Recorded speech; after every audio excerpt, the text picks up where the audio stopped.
I'm Evelyn Winters, 73 years old, and I'm about to tell you about the day I stood in my daughter's courtroom and watched her send me to jail. She had no idea who I was, 12 years. That's how long it had been since Veronica and I had spoken. 12 years since the argument that shattered our relationship, my disapproval of her marriage, her accusations that I was controlling, my stubborn refusal to apologize even when I knew I should have. She'd cut me out completely, changed her phone number, stopped returning emails, blocked me on every possible platform. I'd watched her career from a distance, the way you might follow a stranger's life through newspaper clippings.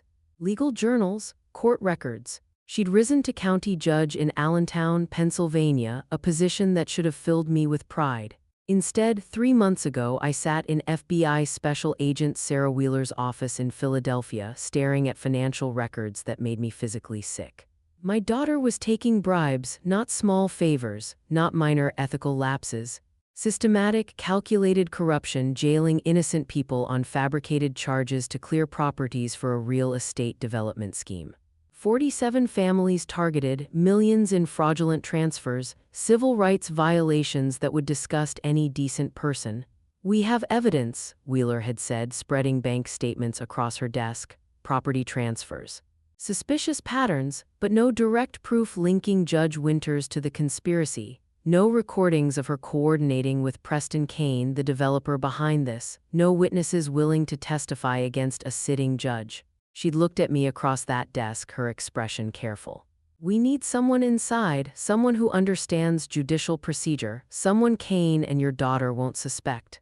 I'd volunteered immediately. If you've ever had to choose between family loyalty and doing what's right, this story is for you. Comment below where you're watching from. I'd love to know we're connected across this country. 3 weeks of preparation followed. Learning to operate the miniature camera hidden in a coat button, memorizing cover stories. Buying second-hand clothes from Goodwill that transformed me from distinguished federal appeals court judge to anonymous elderly woman nobody would notice. I lost 15 pounds intentionally. Let my hair go completely gray without dye, wore cheap drugstore reading glasses, dressed in faded cardigans and polyester pants. But the real disguise was simpler than any of that. Veronica hadn't looked at my face in 12 years. People forget details they've chosen to erase.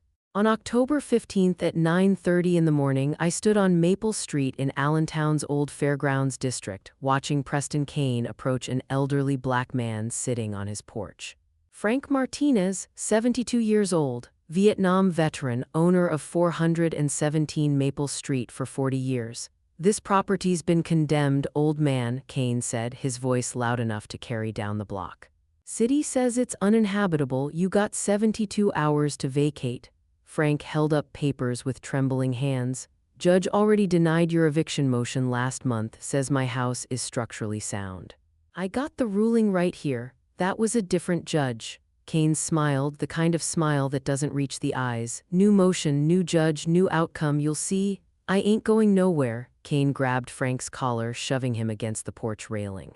You'll go where I tell you to go, understand? I stepped forward, my hand moving to my coat pocket where my phone sat ready. Excuse me, I saw what just happened.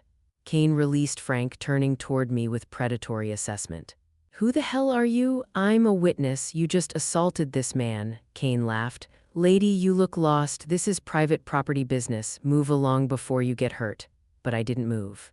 I stood there, elderly, apparently harmless, while the camera in my coat button recorded everything.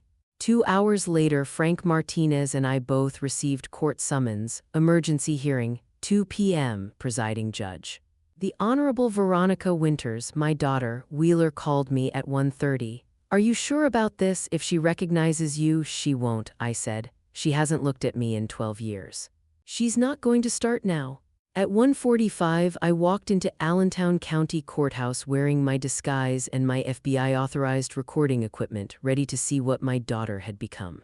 And ready to bring her entire corrupt world crashing down. Type justice if you believe in doing what's right no matter the cost. The courthouse smelled like old wood and stale coffee. I'd been inside hundreds of courtrooms during my 40-year career, but walking into this one as a defendant felt surreal. The bailiff led Frank and me through double doors, modern courtroom, overhead fluorescent lights humming. The judge's bench elevated, dark wood gleaming under the lights. A handful of people scattered throughout, court staff, attorneys, 2 reporters in the back row. All rise for the Honorable Judge Veronica Winters. My heart stopped, but I kept my head down, shoulders hunched like an elderly woman intimidated by authority. My daughter walked through the chamber door wearing black robes, her hair pulled into a severe bun, 38 years old, polished, professional. She settled behind the bench without looking at the gallery, opened a file, adjusted her reading glasses. 12 years since we'd spoken, 12 years since the argument that ended everything. She'd made it crystal clear she didn't want me in her life. Now I stood in her courtroom and she had absolutely no idea. Frank approached the podium first. Your Honor, Frank Martinez, representing myself. This morning Mr. Preston Kane assaulted me outside 417 Maple Street. Mr. Martinez, Veronica interrupted, not looking up. Did you file the proper motion? Your Honor, this is a preliminary complaint. Motion denied. Next case. Her voice was flat, dismissive. She still hadn't looked at Frank's face. That's what 12 years of corruption had done to her. She'd learned to avoid seeing defendants as human beings. Eye contact required acknowledging humanity, easier to look at files, at paperwork, at anything except the people whose lives she was destroying. Frank stepped aside, confused and angry. I approached the podium, keeping my head down. State your name for the record, Veronica said, eyes on her computer screen. Evelyn Grace Winters. I watched for recognition, nothing. She typed something, still not looking up. You're representing Mr. Martinez? I'm testifying as a witness. I saw Preston Kane assault. Miss Winters, are you an attorney licensed in Pennsylvania? Your Honor, I'm not practicing law. I'm providing witness testimony. Miss Winters. Veronica glanced up, but her eyes swept past me dismissively. You're disrupting court proceedings. Sit down. Your Honor, a man was physically attacked. I said sit down. Veronica's jaw tightened. Bailiff, if Miss Winters speaks again without permission, remove her. But I couldn't stop. This was why I was here. Your Honor, this court is facilitating an unlawful eviction scheme. Preston Kane is using fabricated condemnation orders to— That's enough. Veronica's voice cracked through the courtroom. She finally looked directly at me, but her eyes held only contempt, no recognition. 12 years of estrangement plus deliberate blindness equals invisibility. You are in contempt of court. A lawyer at the prosecution table stood. Your Honor, perhaps a warning, 24 hours in county holding, Veronica said coldly. Maybe that will teach you some respect for judicial authority. Even her own attorney looked surprised. Bailiff, remove this woman from my courtroom. Get her out of here before she wastes any more of the court's time. Officer David Miller, the court security officer, approached. He was early 40s, professional demeanor, someone who'd probably worked courthouse security for years. He gestured for me to stand. Ma'am, let's go, he said quietly. I didn't resist. The camera in my coat was recording everything: Veronica's voice, her casual cruelty, her complete dismissal of testimony that threatened her corrupt enterprise. As Miller led me toward the holding area, I glanced back once. Veronica had already moved to the next case, her expression unchanged. My existence forgotten the moment I left her sight. She had no idea she'd just sentenced her own mother to jail, and she had no idea what was coming next. If you're still here, drop any number 1-5 in the comments so I know you're watching. Because what happened in that holding cell changed everything. The holding cell smelled like despair and industrial cleaner. But it also smelled like opportunity. Officer Miller unlocked the heavy door and gestured me inside. Winters, this is your stop. I stepped in, concrete walls, fluorescent lights, a metal bench bolted to the floor.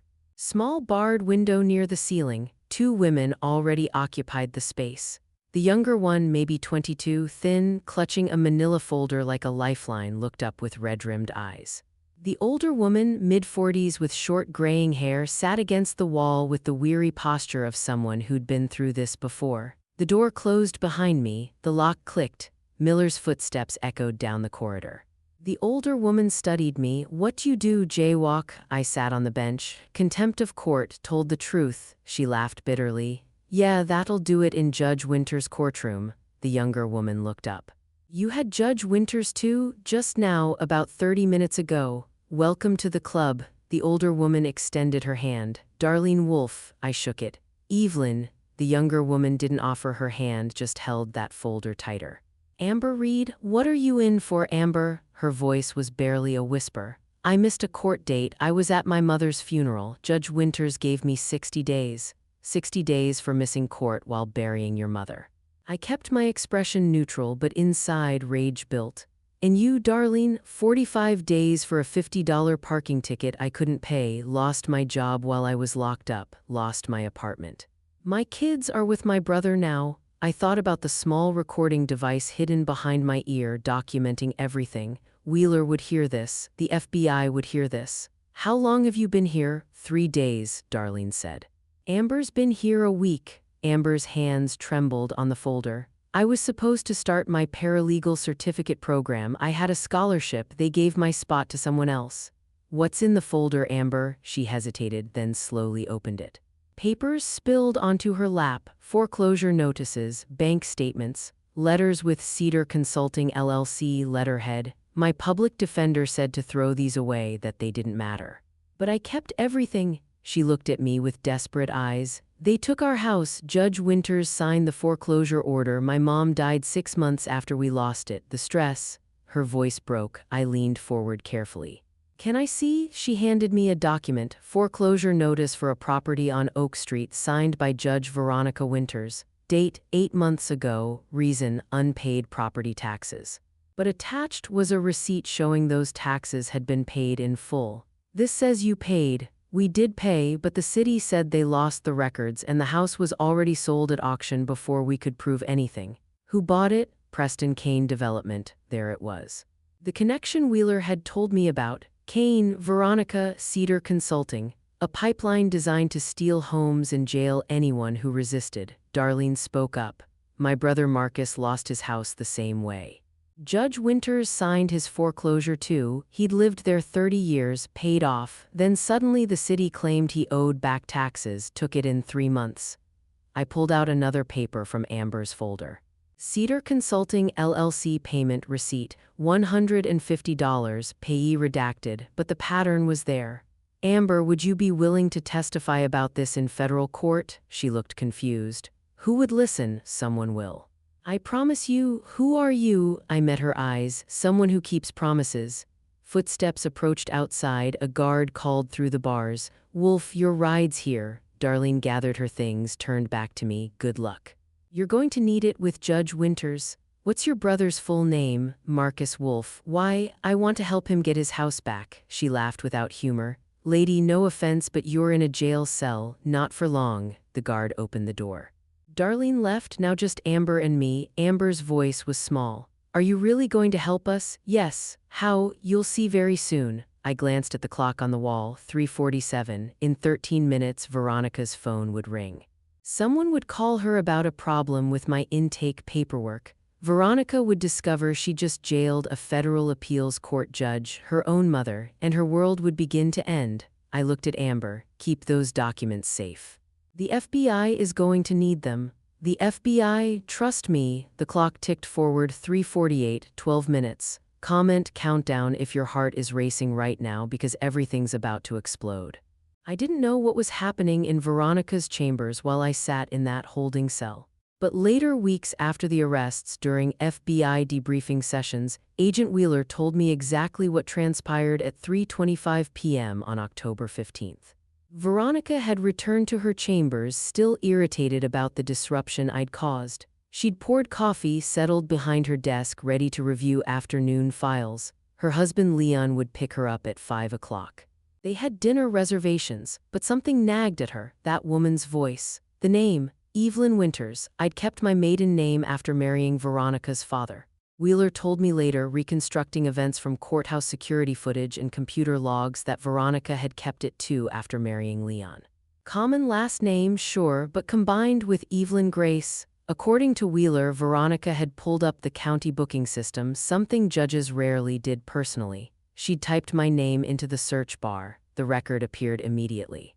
Winters, Evelyn Grace D.O.B., March 17, 1951. Charge, Contempt of Court. Arresting Judge. Winters' last known address, Philadelphia, PA. Wheeler said. Veronica sat frozen, staring at the screen for almost 2 minutes.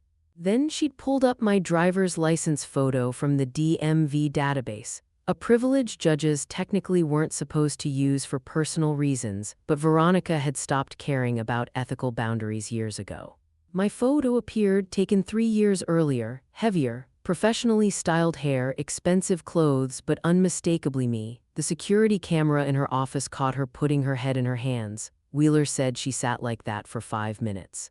Then she picked up her phone and called Leon. Wheeler had the recording. Veronica's office was already under Title III federal wiretap authorization. Judge Morrison had signed the warrant 6 weeks earlier after reviewing evidence of systematic civil rights violations. On the call, Veronica's voice shook. I just did something terrible. Mom was here in my courtroom and I didn't recognize her. Leon, what? Your mother, Evelyn? Veronica, she testified in a case. I held her in contempt. I sent her to county holding for 24 hours. Jesus Christ, Veronica, how did you not? I don't know, she looked different, older. I wasn't. I didn't look closely. I never looked closely at them. Wheeler had emphasized that word when telling me this. Not defendants or witnesses, just them, people beneath her notice. Leon had asked what Veronica planned to do. I'll bring her up here, Veronica said. After hours, we'll talk. Figure this out. She can't just show up like this without. There has to be a reason. Maybe she's sick, maybe she needs something. It never occurred to Veronica that I was there to destroy her. At 3:45 p.m., Veronica called down to county holding and ordered the guard to bring me to her chambers at 4 p.m. Unusual request, Wheeler told me. Judges don't typically summon contempt defendants to private meetings, but the guard didn't question it. Veronica was known for unconventional procedures. While Veronica waited for me to arrive, she'd opened her desk drawer and pulled out a bottle of bourbon she kept hidden there. Poured 2 fingers, drank it straight. Then she'd opened her computer and searched, Federal Judge Pennsylvania Evelyn Winters. My official photo appeared, Circuit Court of Appeals, distinguished career. Multiple published opinions on civil rights law. She knew then, Wheeler said. She knew I hadn't just stumbled into her courtroom by accident. She knew something was very, very wrong. At 3:55 p.m., 23 FBI agents took positions throughout the courthouse.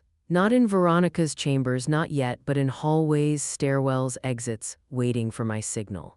At 4 p.m., a guard escorted me from holding to the elevator. Judge wants to see you in her chambers, he said, looking confused. Never seen this before. I smoothed my cheap coat.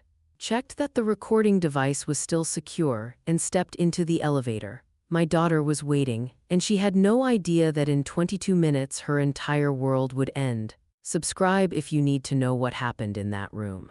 Because the confrontation was devastating, Officer Miller appeared at the holding cell door at 3:50 p.m. Winters, Evelyn, he called, checking his clipboard. Judge wants to see you. Amber looked up from where she sat.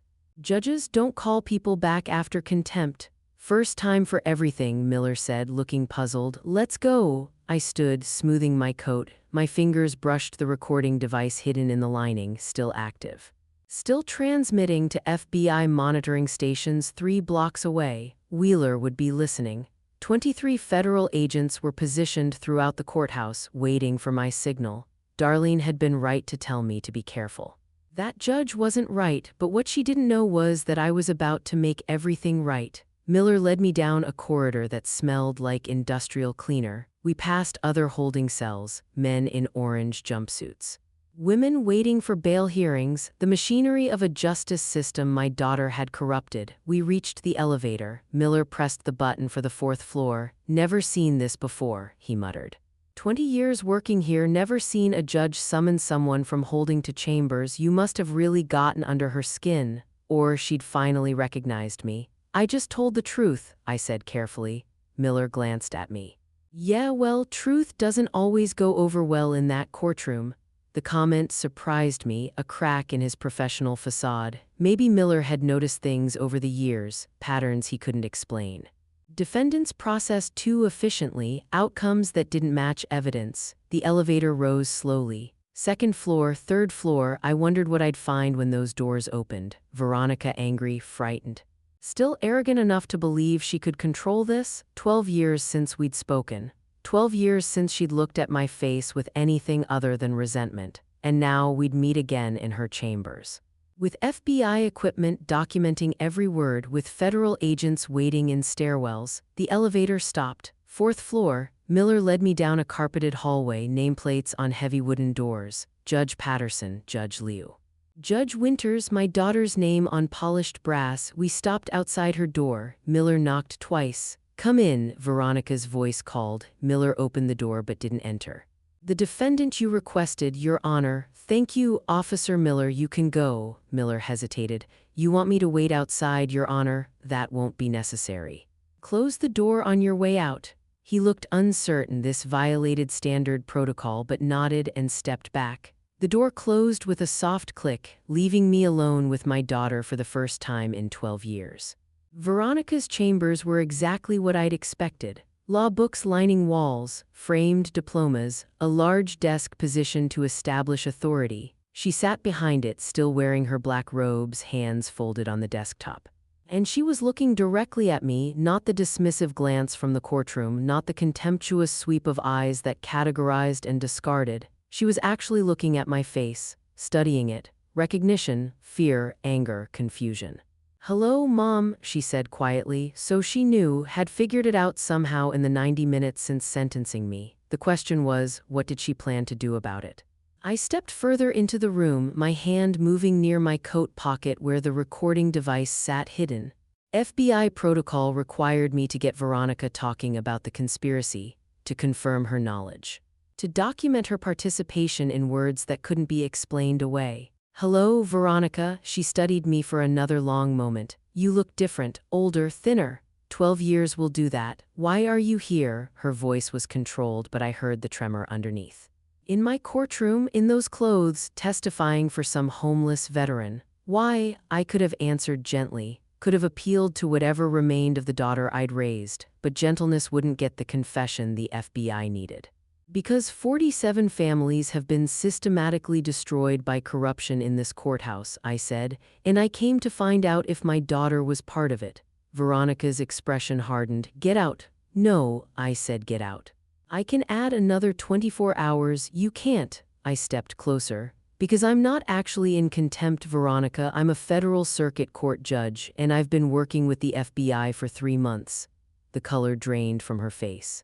"You're lying," she whispered. I pulled the recording device from my coat and placed it on her desk. "I'm not," I said, "and they've been listening to everything. Type recording if you can't believe this is happening." Veronica stared at the recording device on her desk like it was a live grenade. "You're recording me?" Her voice shook with rage and fear. "In my own chambers, that's illegal. Pennsylvania is a 2-party consent state." "I'm not recording you," I said calmly. "Not anymore, I just turned it off." Her eyes snapped to mine. "What?" "The device I wore into your courtroom this morning was authorized under Title III federal wiretap warrant. It recorded Preston Kane assaulting Frank Martinez. It recorded your courtroom proceedings, which are public record anyway. But this conversation," I gestured to the device sitting between us, "this is off the record. I don't believe you. You don't have to believe me, but I'm telling you the truth because I need you to understand something. The FBI isn't relying on anything I've recorded personally. They already have everything they need to prosecute you." Veronica's face went white. "What are you talking about?" I walked to her bookshelf, running my fingers along the spines of law books I'd probably bought her as graduation gifts years ago. "Title III authorization isn't just for recording devices people wear, Veronica. It's for wiretaps on phones, computers, and physical spaces. You can't wiretap a judge's chambers. Actually, we can. When there's probable cause that crimes are being committed in those chambers." I turned back to face her. "Judge Morrison signed the warrant 6 weeks ago. This office has been under audio surveillance since September 1st. Her hand moved instinctively to her desk phone. Her computer, as if she could see the monitoring equipment hidden inside. "Every phone call," I continued, "every conversation with Preston Kane, every meeting with Gerald Vance and Mayor Gaines. Every word you've spoken in this room for 6 weeks has been recorded by the Federal Bureau of Investigation under lawful court order." Veronica stood abruptly, her chair rolling backward. That's impossible. I would have known. How? Did you think we'd ask your permission before investigating judicial corruption? I kept my voice steady, professional. The tone I'd used for 40 years when delivering rulings that destroyed defendants' carefully constructed lies. You've been careful about avoiding certain conversations in public. You don't discuss the scheme in courtrooms or hallways, but in here, behind closed doors, you thought you were safe. I haven't done anything wrong. Don't insult my intelligence, Veronica. I've reviewed the evidence. Cedar Consulting LLC, the shell company Preston Kane uses to process payments. $150,000 transferred through 6 accounts, ultimately traced to an offshore account in your name. 47 families targeted, fabricated charges, excessive bail designed to force property forfeitures. You're making this up, Marcus Wolf, I said, watching her face, 12 years old. His mother, Darlene, was jailed on manufactured vandalism charges after she refused to sell her home on Maple Street. You sentenced her to 60 days. Marcus went into foster care. Their house was condemned 3 weeks later and sold to Kane's development company for a fraction of its value. Veronica said nothing. Amber Reed, I continued, 19 years old. Arrested on false assault charges after her mother refused to vacate. You denied bail despite Amber having no criminal record. Her mother died of a heart attack 2 weeks later while Amber sat in jail. You got $150 for that family's destruction. Stop it, Teresa Grant, Maria Santos, Howard Chen. I can name all 47 families, Veronica. I've read their files, I've listened to their stories. Some of them are sitting in holding cells right now, 3 floors below us, waiting for you to destroy what's left of their lives. They were legal proceedings, they were theft disguised as justice. My voice rose despite my intention to stay calm. You used your authority as a judge to facilitate a criminal conspiracy. You jailed innocent people to clear land for developers. You violated every oath you took, every principle I taught you, every value your father and I tried to instill. Don't you dare bring Dad into this, Veronica hissed. Don't you dare act like you're some moral authority when you cut me out of your life for 12 years. I cut you out, I stared at her. Veronica, you're the one who stopped returning my calls. You're the one who said you didn't want me at your wedding. Because you told me Leon wasn't good enough, because you said I was making a mistake. And I was wrong, I said quietly. I should have supported you, I should have apologized, I should have been a better mother, but this? I gestured to her chambers, to the courthouse around us, to the corruption she'd built. This has nothing to do with our family problems. This is about you choosing greed over justice. Veronica sank back into her chair, her hands trembling. Why? I asked. Just tell me why. You had everything, a judgeship, respect, a career. Why would you risk it all for bribes? She didn't answer immediately. The silence stretched between us. Finally, she spoke, her voice barely above a whisper. It started small. If you're still with me, comment any number 1-10. Because what she confessed next broke my heart. Preston approached me 3 years ago with what seemed like a legitimate development proposal, Veronica said. Blighted properties, economic revitalization. Jobs for the community. When did it stop being legitimate? She looked down at her hands. Maybe it never was, but I wanted to believe him. He made it sound like we were helping. And the money? He said it was consulting fees. Legal advice about property law. I convinced myself it was legitimate compensation for expertise. $150,000 in 3 years, Veronica, $50,000 per year. That's not consulting fees, that's bribery. Her jaw tightened. I know what it is, Mother. I'm not stupid. Then why did you do it? Because Leon's construction business was failing, because we had a mortgage and car payments, and she stopped herself, realizing she was confirming everything. Why are you really here? She asked. If the FBI already has evidence, why do they need you? They don't, I said honestly. They have wiretap recordings, they have financial records from Cedar Consulting's accounts. They executed a secret warrant on Kane's bank 3 months ago and traced every payment. They have testimony from Gerald Vance, who's been cooperating with investigators for 6 weeks in exchange for a plea deal. Veronica's face went gray. Gerald's cooperating? He showed them everything, the payment structure, the coordination meetings, the list of target properties. He gave them Preston Kane, Mayor Gaines, and you.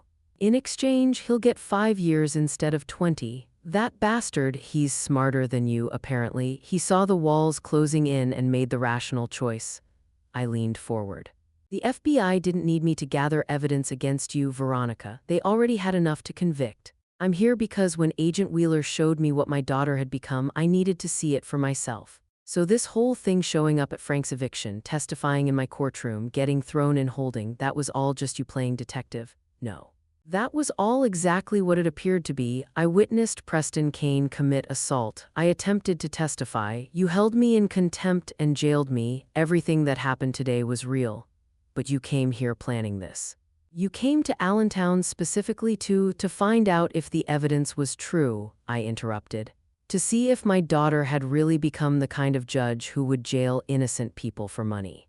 And you answered that question the moment you sentenced me to 24 hours without even recognizing my face. Veronica flinched. I didn't know it was you. That's not the point. The point is you didn't care who I was. You saw an elderly woman trying to testify about assault and you dismissed her as a waste of time. You've done it so many times that you don't even see people anymore, just obstacles, just numbers. Just opportunities for Preston Kane to profit.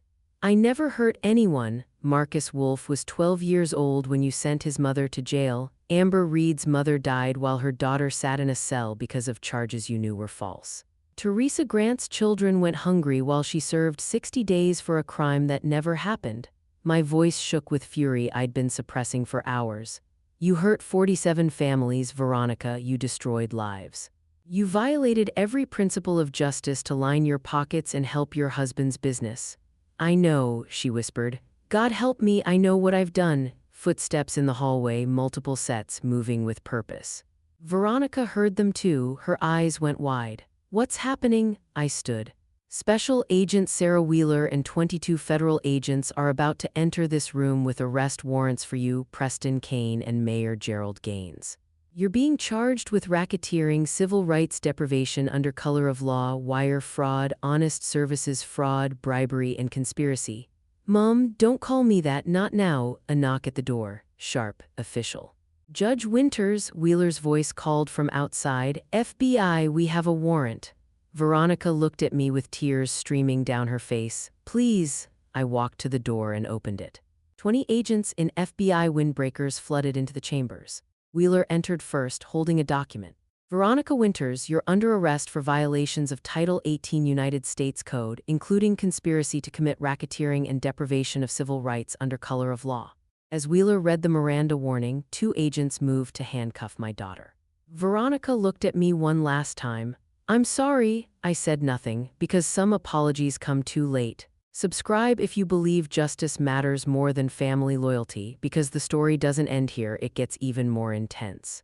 The door burst open wider. Special Agent Sarah Wheeler entered first, followed by 23 FBI agents in windbreakers. They moved with practiced efficiency, 2 agents securing the exits.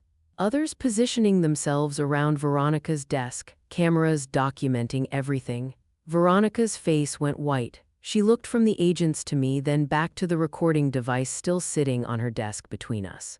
Veronica Winters, Wheeler said, approaching with handcuffs ready.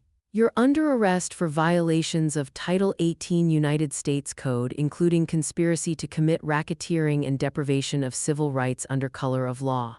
No, Veronica whispered. No, this can't. Wheeler turned her around, cuffing her hands behind her back with practiced efficiency. 2 other agents photographed documents on the desk, tagged evidence, documented the scene with methodical precision. You have the right to remain silent, Wheeler said. Anything you say can and will be used against you in a court of law. You have the right to an attorney. If you cannot afford an attorney, one will be appointed for you. Veronica didn't respond. She stood with tears streaming down her face, looking at me with an expression somewhere between betrayal and disbelief. Do you understand your rights as I've explained them? Wheeler asked. Yes, Veronica whispered. Leon Briggs appeared in the doorway, still wearing his construction company polo shirt, face pale with shock. Veronica must have called him after discovering I was her mother. He'd rushed to the courthouse, arriving just in time to watch his wife being arrested. What's happening? He demanded. Evelyn, what the hell is going on? Your wife is being arrested for racketeering, civil rights violations, and bribery, Wheeler said flatly. Are you Leon Briggs? Yes, I'm her husband. We'll need to speak with you as well. Agent Morrison will take your statement. A female agent guided Leon into the hallway. He looked back at Veronica once, his expression unreadable, then disappeared. Gerald Vance stood near the bookshelf, Veronica's attorney, the man who'd been cooperating with the FBI for 6 weeks in exchange for a reduced sentence. He looked simultaneously relieved and guilty. Gerald, Veronica said, her voice breaking, you told them everything. He wouldn't meet her eyes. I had no choice, Veronica. They had bank records, they had recordings. They gave me a way out and I took it. We trusted you. You involved me in a criminal conspiracy, Gerald said quietly. I'm sorry, but I'm not going to prison for 20 years because you and Preston got greedy. Wheeler's phone buzzed. She checked it, then looked at me. Kane and Gaines are in custody, simultaneous arrests, no incidents.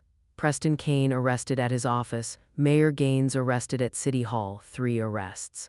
3 corrupt officials who'd used their positions to destroy 47 families. What about Amber Reed? I asked Wheeler. The girl in holding downstairs? Fabricated assault charges. Already processed for immediate release, Wheeler said. She'll be out within the hour, all charges dropped, record expunged. Same for Darlene Wolfe and 6 others currently in custody on charges originating from Judge Winter's courtroom. Veronica flinched at that, the casual mention of her courtroom, her cases, her systematic abuse reduced to bureaucratic procedure. Mom, she said, her voice small and broken. Please tell them I cooperated. Tell them You cooperated with nothing, I said, my voice steady. You confirmed what they already knew. You confessed because you had no other choice. Don't expect me to help you now. I'm your daughter. You're a criminal who betrayed your oath and destroyed innocent families. I looked at her directly. You're my daughter, yes, but that doesn't change what you've done. And it doesn't change what happens next. Wheeler gestured to 2 agents. Transport her to federal holding. Arraignment tomorrow morning, 9 a.m. Judge Morrison will preside. They led Veronica toward the door. She looked back at me one last time, mascara running, black robes disheveled, hands cuffed like any other criminal. I'm sorry, she whispered. I said nothing. Officer Miller appeared in the doorway, looking stricken. Judge Winters, Miss Winters, He couldn't finish. You didn't know, Officer Miller, I said gently. None of this is your fault. I processed those people, I walked them to holding, I never questioned. His voice cracked. You trusted the system, I said. That's not a crime. What she did was the crime. Wheeler approached me quietly. You okay? No, I said honestly, but it's done. We'll need your formal statement tomorrow. I'll be there. I stood alone in Veronica's chambers listening to footsteps fade. Agents securing evidence. The courthouse slowly returning to normal. 47 families would get their lives back. My daughter would spend the next 12 to 20 years in prison.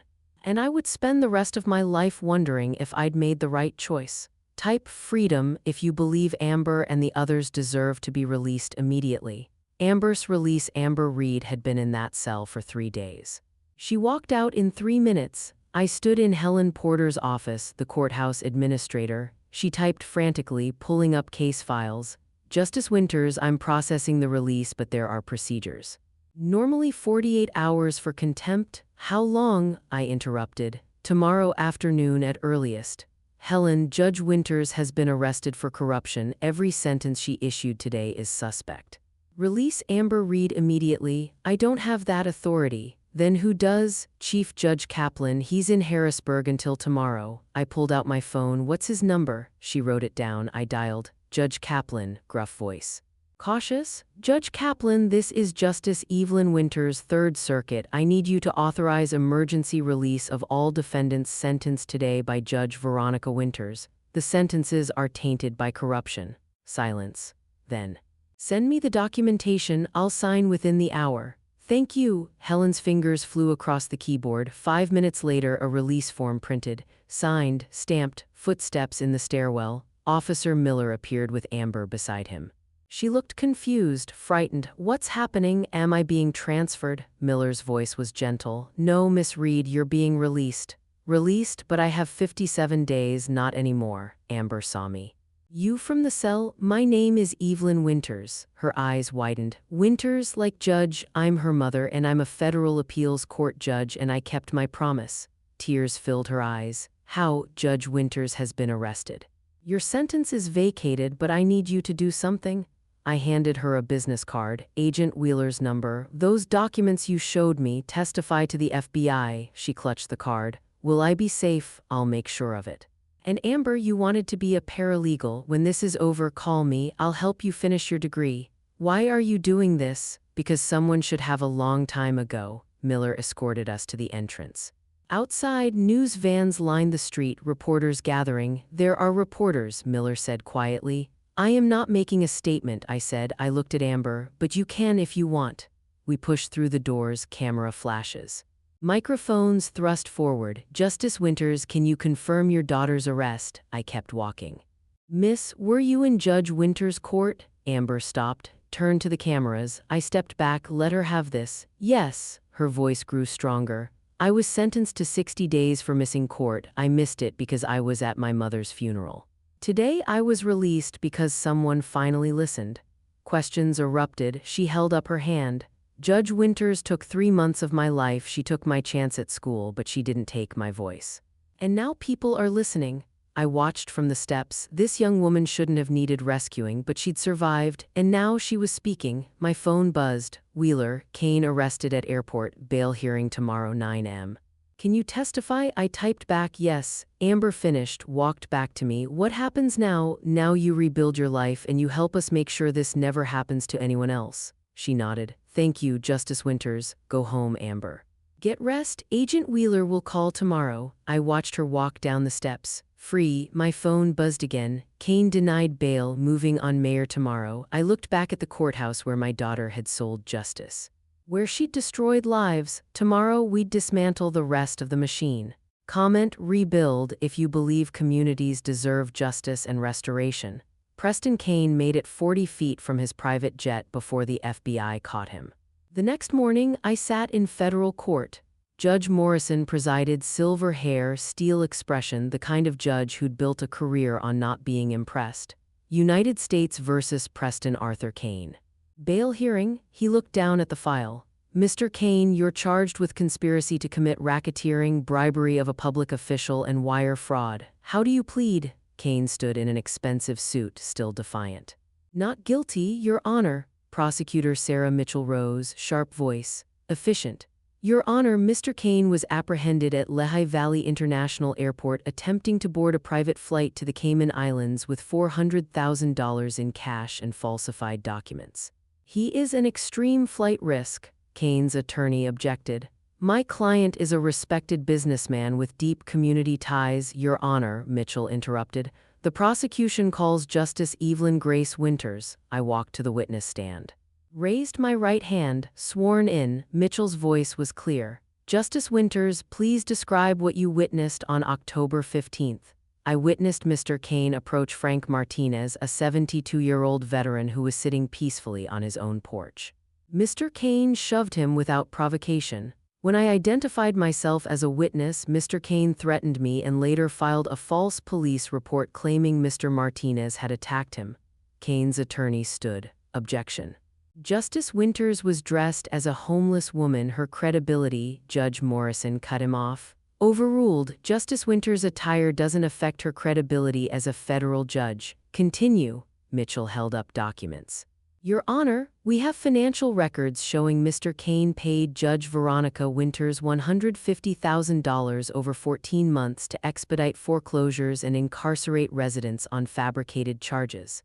Judge Morrison's expression went from neutral to granite. Bail is denied. Mr. Kane is remanded to federal custody pending trial. The gavel fell. Kane's face drained of color. Type DENIED if you're satisfied with this outcome. 2 hours later, FBI conference room. Wheeler sat across from me, Sarah Mitchell beside her, Gerald Vance at the end of the table looking like he'd aged a decade overnight. I want immunity, Gerald said quietly. Mitchell's voice was ice. Tell us what you know first. Gerald pulled out a folder. His hands trembled. Preston came to me 2 years ago with a plan. He'd identified the old Fairgrounds district as prime real estate, historic black neighborhood. Elderly homeowners, property values artificially low, he needed the land cleared fast. How? Wheeler leaned forward. He approached Mayor Gaines first. Gaines introduced him to Veronica Winters. She'd just been appointed judge. Gerald opened the folder, bank statements, transfer records. They set up Cedar Consulting LLC as a pass-through. Kane paid Cedar, Cedar paid Veronica and the mayor. Veronica signed foreclosures without review. Mayor condemned properties for code violations. Kane bought them at auction for nothing. How many properties? Mitchell asked. 47 total. 23 families already displaced.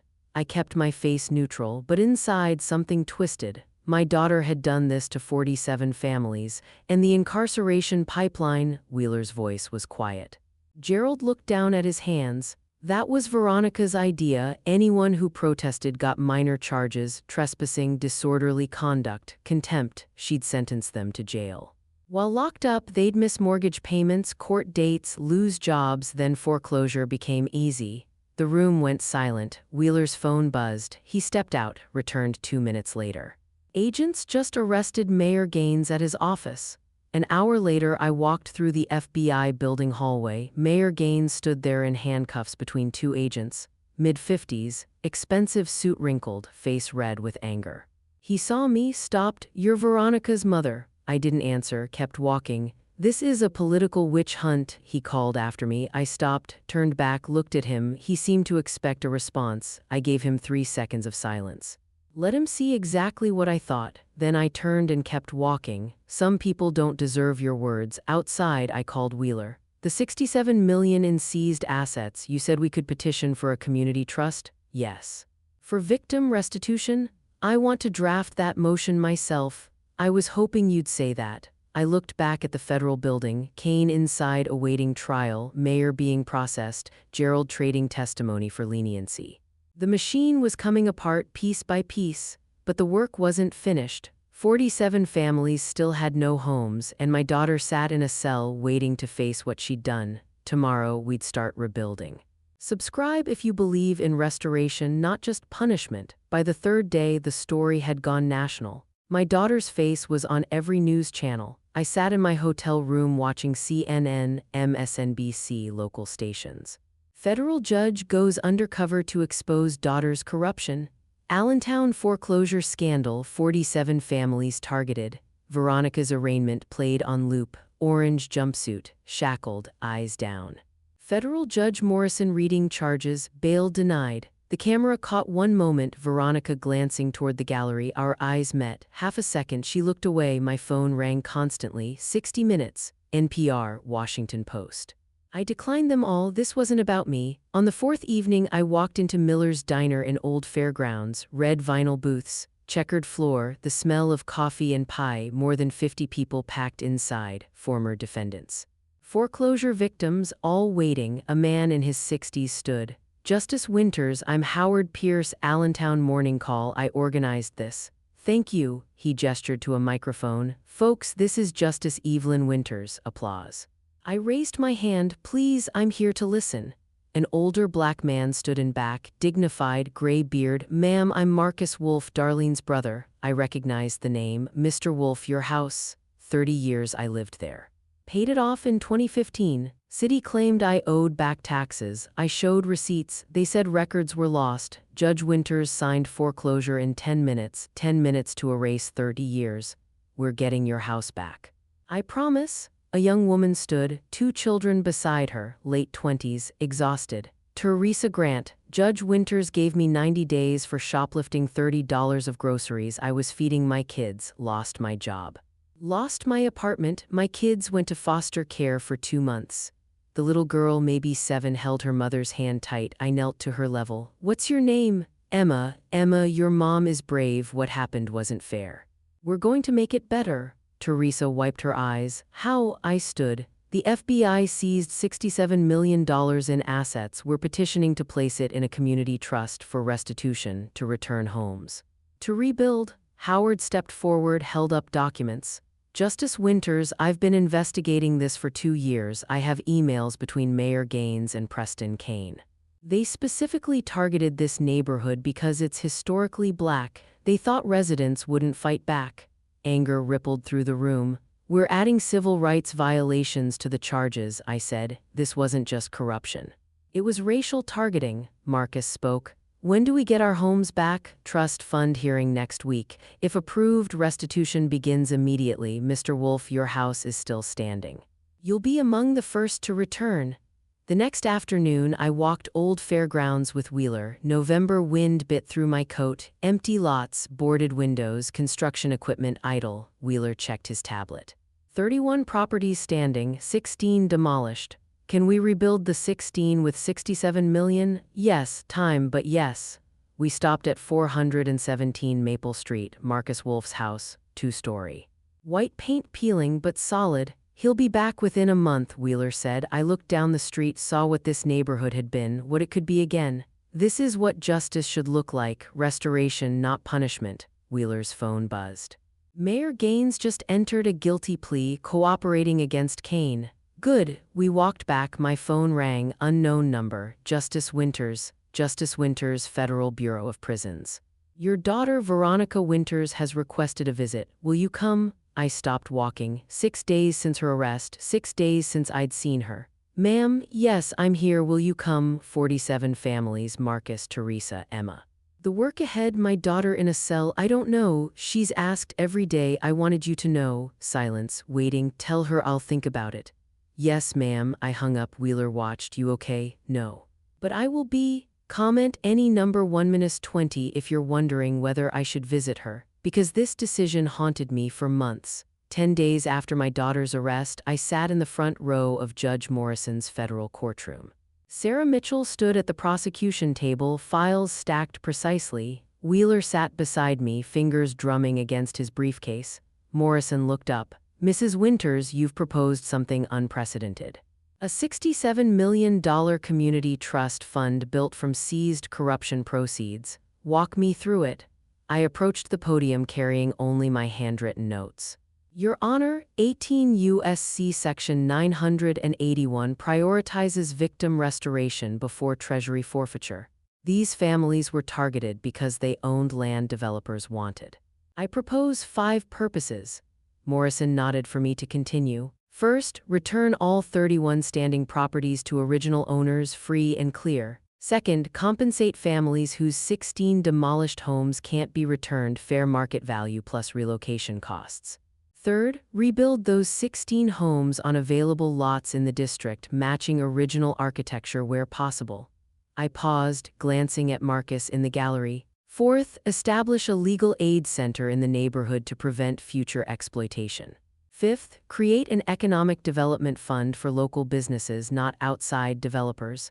Mitchell stood. Your Honor, the government opposes this plan's scope. Victim compensation is appropriate, but community development exceeds statutory authority. Morrison's expression didn't change. Miss Mitchell, these victims lost more than property. They lost neighborhood stability, generational wealth, community cohesion. How do you quantify that damage? Mitchell hesitated.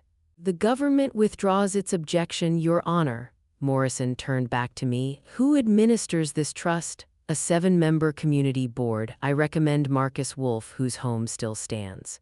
Howard Chen, the journalist who documented everything. Darlene Wolf, Amber Reed, who represents the younger generation. 3 additional community members appointed by consensus. Not yourself, Morrison asked. No, Your Honor. This community should control their own restoration. I was the catalyst, not the savior.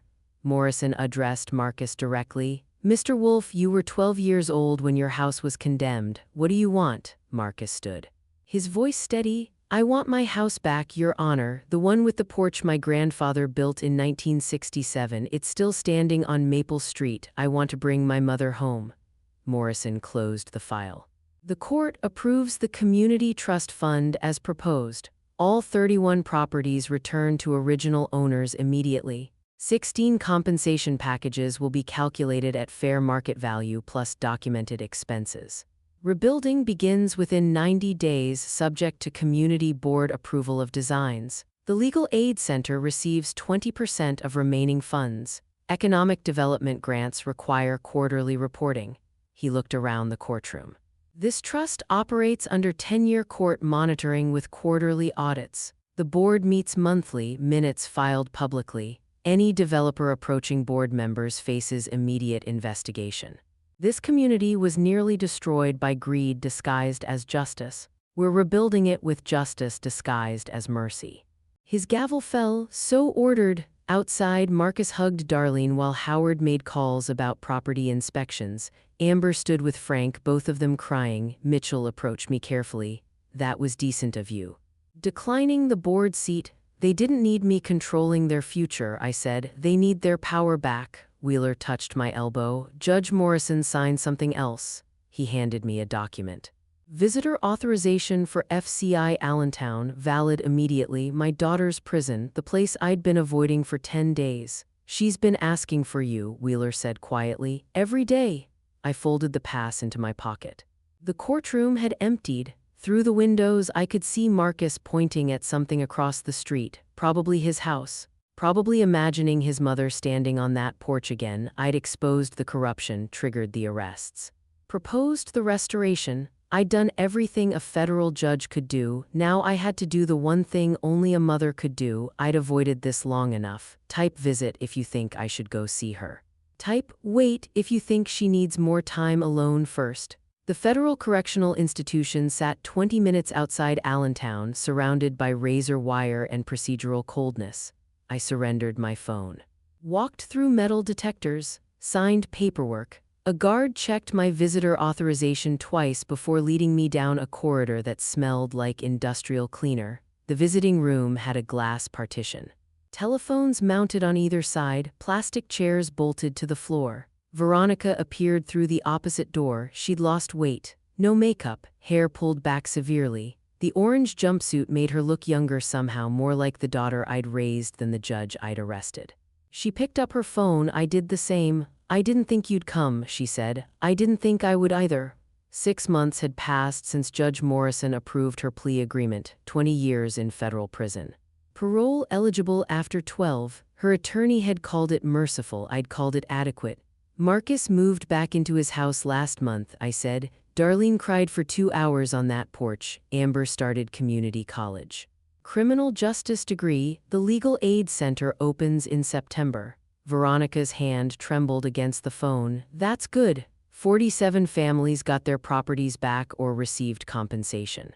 16 new homes are under construction. The community board rejected 3 development proposals already. Mom, I'm sorry. I'd rehearsed responses for half a year, cold silence, screaming rage, everything between. But sitting here looking at my daughter through bulletproof glass, I felt only exhaustion.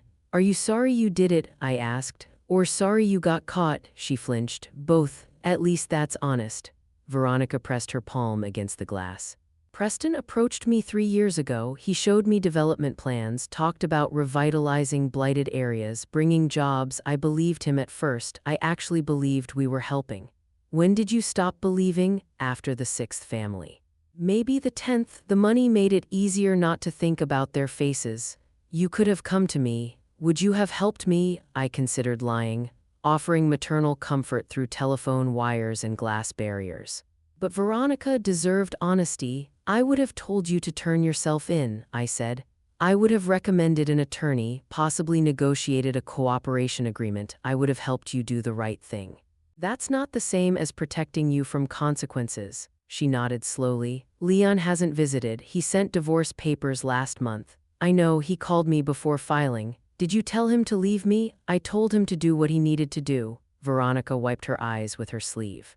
Will you come back, visit again? The question I'd been dreading. I looked at my daughter. My only child, the girl I'd raised alone after her father died, the woman who'd thrown away everything I'd taught her about integrity. I wanted to promise regular visits, gradual reconciliation, eventual forgiveness, but I couldn't lie to her. I don't know, I said. I came today because you're my daughter and you asked me to. But I can't walk this road with you, Veronica. I can't sit across from you every month and pretend this didn't happen. I can't be your comfort while those families are still rebuilding what you destroyed. I understand. Maybe someday, I added. Maybe years from now after you've served real time and demonstrated real remorse. But not today, not soon. She nodded, crying silently. Thank you for coming for today, I mean. The guard signaled 5 minutes remaining. Take care of yourself, I said. Use this time, read, think, figure out who you want to be when you get out. I will. I stood, still holding the phone. Veronica stood too, mirroring me through the glass. Goodbye, Veronica. Goodbye, Mom. Walking to my car, I realized I hadn't cried. Not in the courtroom 6 months ago, not in this visiting room today, not once during this entire nightmare. Maybe someday I would cry for the daughter I'd lost, for the families she'd hurt, for the justice system we'd both devoted our lives to and she'd corrupted. Maybe someday grief would crack through this protective numbness, but not today. Today, there was still work to do. If this story is hitting you emotionally, comment heartbreak below because the healing is just beginning. 1 year later, I stood on Maple Street and watched Marcus Wolfe hang a wreath on his front door. The old Fairgrounds district had transformed. 31 restored homes gleamed with fresh paint and repaired porches. 16 newly constructed houses stood where demolished properties once sat, their architecture matching what Howard had documented. Gabled roofs, wide front steps, wooden railings honoring the neighborhood's history. Families moved in weekly, carrying boxes and furniture, planting flowers in yards that had been condemned barely 12 months earlier. Marcus stepped back, adjusting the wreath. 3 bedrooms, new kitchen, original hardwood floors. My grandfather built that porch in 1967. Darlene appeared in the doorway. Marcus, bring those grocery bags inside before the ice cream melts. Yes, Mom, he grinned at me. She's been giving orders since we moved back. I missed it. Number 417 Maple Street looked exactly like Howard's photograph, the one documenting what developers wanted to erase. The community board had insisted on authenticity. This is home, Marcus said quietly, not reconstruction, home. Down the street, Teresa Grant swept her new porch. The 2-bedroom house replaced the one demolished while she'd been jailed on fabricated charges. Her children had their own rooms now. Her criminal record had been expunged. She'd found work with the school district, steady pay, benefits. She waved when she saw me. Judge Winters, you coming to the celebration tonight? I'll be there. Miller's Diner had organized a community celebration 1 year since the arrests. Howard posted flyers throughout the neighborhood. The diner couldn't accommodate everyone, so they'd blocked off the street, set up tables outside. More than 100 people showed up. Frank stood at a salvaged microphone. 1 year ago, we thought we'd lost everything, our homes, our neighborhood, our dignity. Then this woman risked everything to give us justice. Applause erupted. I shook my head, uncomfortable with praise. I didn't rebuild these houses, I said when Frank insisted I speak. You did that. Marcus and the board, Howard's architectural work, every family that chose to come home. This neighborhood survived because you refused to let greed win. Amber Reed stood near the dessert table wearing a blue dress and holding a certificate. She'd graduated from the paralegal program with honors, a 2-year degree finished in 18 months. The community board had already offered her a position at the Legal Aid Center. My mom would have loved seeing this, she told me quietly. She always said this neighborhood raised her. The Winters Community Legal Center would open next week in a renovated storefront on Cedar Avenue. Free legal assistance for housing issues, family court matters, criminal record expungements. Amber would staff it alongside 2 attorneys hired using trust fund money. They'd already received 47 intake requests. Officer David Miller appeared near the edge of the crowd, standing apart but present. He'd resigned from courthouse security 3 months after Veronica's arrest, unable to work in a building where he'd unknowingly facilitated corruption. The guilt had eaten at him, all those people he'd escorted to holding cells, all those defendants processed through a system he'd trusted. The ACLU had hired him as a court reform advocate. He traveled Pennsylvania now, speaking about judicial accountability, training courthouse staff to recognize warning signs of corruption. His testimony about Veronica's unusual courtroom procedures had been powerful during the trial. He nodded at me across the celebration. I nodded back. We'd spoken several times since the arrests. Him apologizing for not seeing what was happening, me assuring him he couldn't have known. Miller had been a good officer trapped in a corrupt system. Now he was helping fix that system. My phone buzzed, an email notification from Veronica Winters, FCI Allentown. Subject, visit request. I didn't open it. She'd sent similar requests monthly for 6 months. Howard approached, carrying 2 paper plates. "You planning to read that?" "Not today." Around us, families laughed and celebrated restoration. Children ran between tables. This neighborhood had survived demolition, corruption, exploitation, but I hadn't visited my daughter in 6 months. I put my phone away without responding. Type forgiveness if you think I should eventually visit her again. Type boundaries if you think some things can't be forgiven.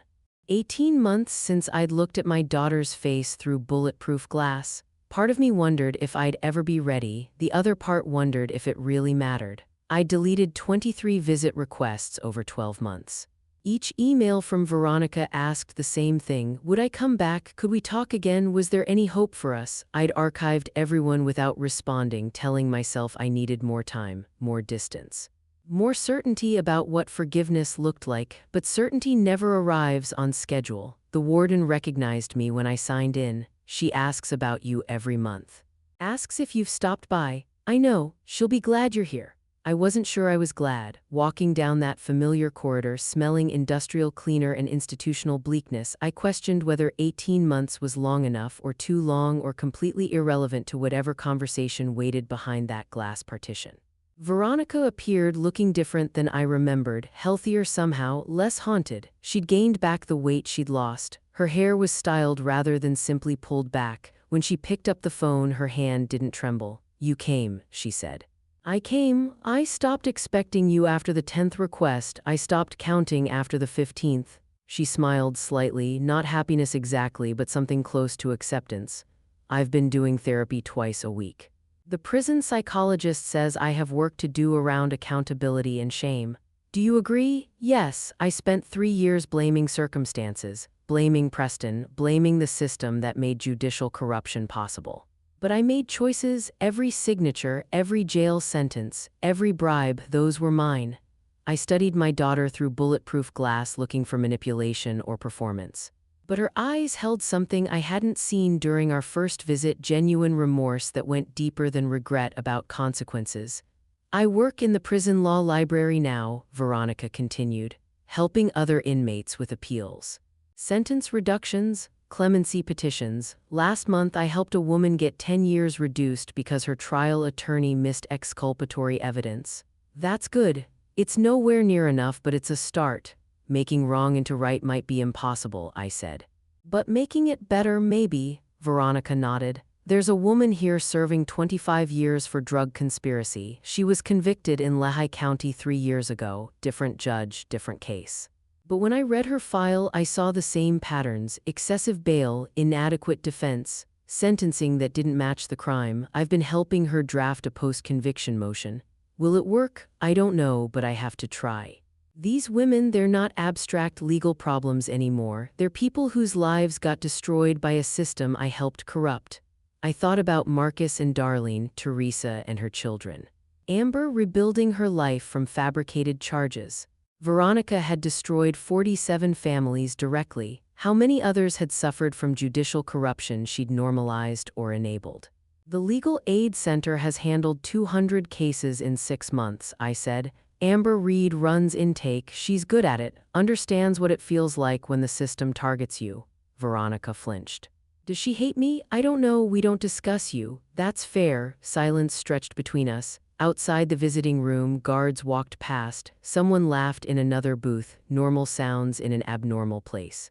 "Will you be there when I get out?" Veronica asked quietly. 12 years from now, assuming I make parole, will you be there?" The question I'd avoided for 18 months. I could lie, offer her false comfort. I could refuse.